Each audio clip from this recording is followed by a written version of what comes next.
Hey everybody, to my surprise, I recently found out that there's some older PlayStation games that are available for purchase on the PlayStation 5 without making use of the premium tier of PlayStation Plus. So, I decided to pick up a game from a franchise I've actually never played before, but I was always curious about.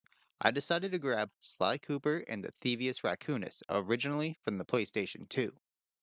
I grew up a Nintendo kid with platforming games as one of my favorite genres, and over the years, I've tried PlayStation platformers with Spyro, Ratchet and Clank, Crash Bandicoot, and Jack and Daxter, but somehow, Sly Cooper managed to pass me by.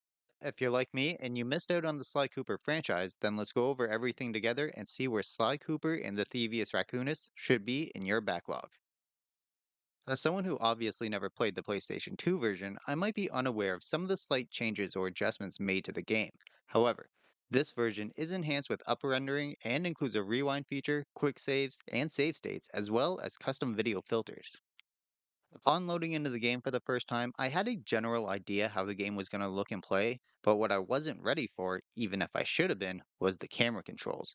While I'm usually okay with regular or inverted camera controls used for looking up or down in games, it's been incredibly long since I've had issues with left and right camera controls.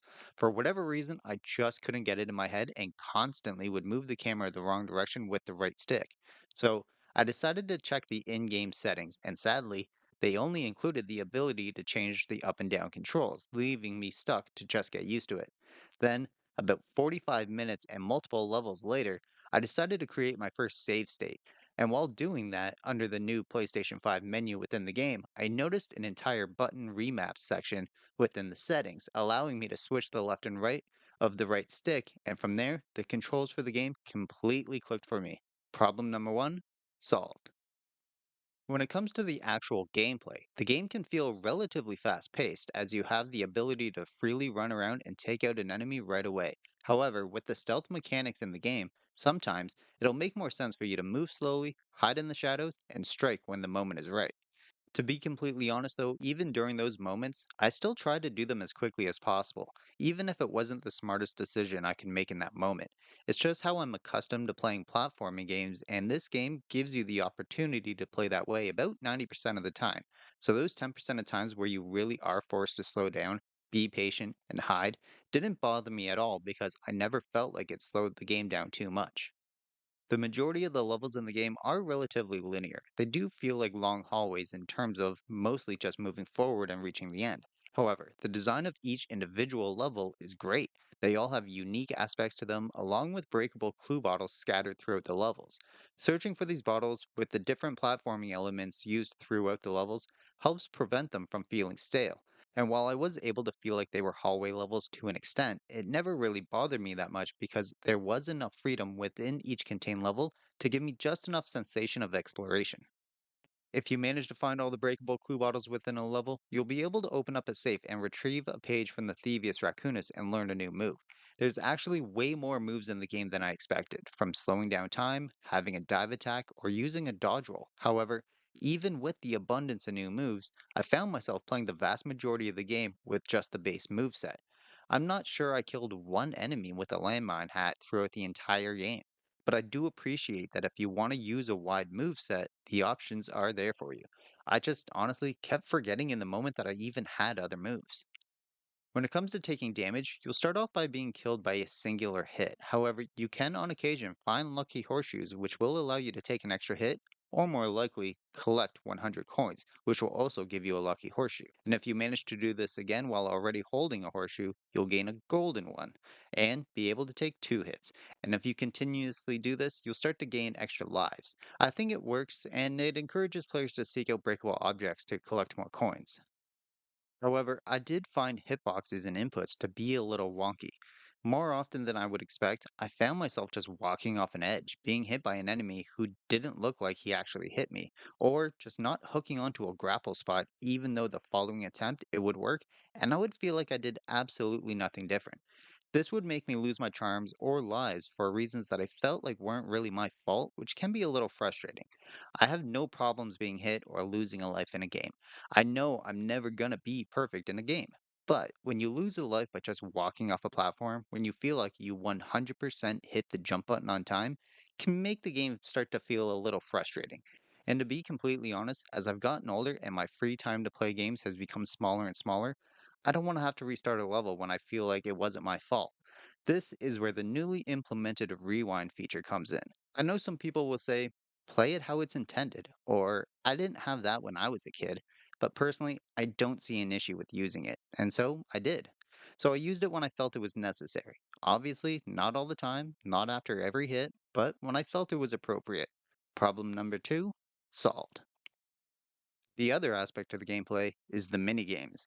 These offer a nice break in the formula. It allows you to enjoy other gameplay styles, hopefully for a short period of time before returning to the main level design. However, some of these mini games were infuriating. Not all of them, and some of them were really just get good, like racing games, which every attempt I did get a little bit better, moved up in the race, and eventually won. But some were just annoying, like this chicken mini game. This minigame frustrated the hell out of me.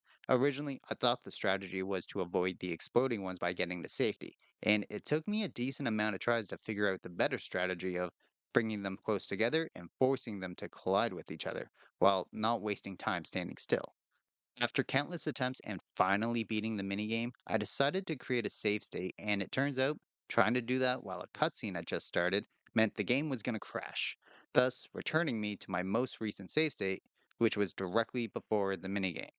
I had to do it again. I was not happy.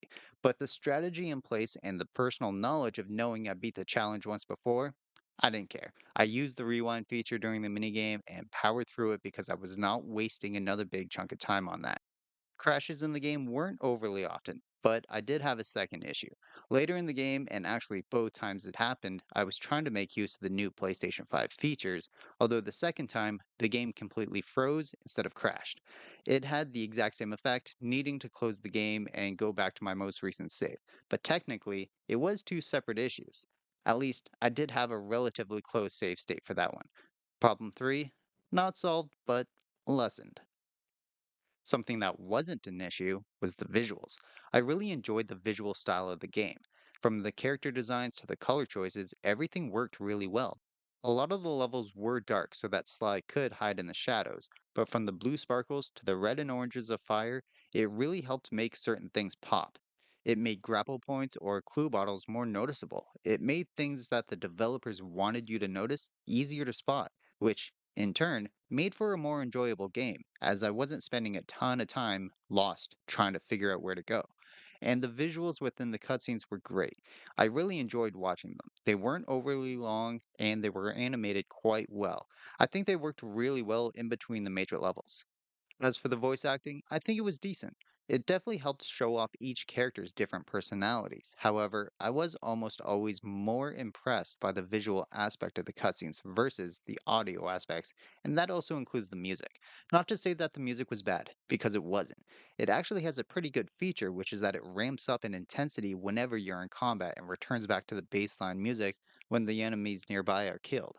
I really enjoyed things like that, but no matter how catchy the music was, and it was, I always found myself more into the platforming and combat, with the music taking a back seat as to what I was noticing in that moment.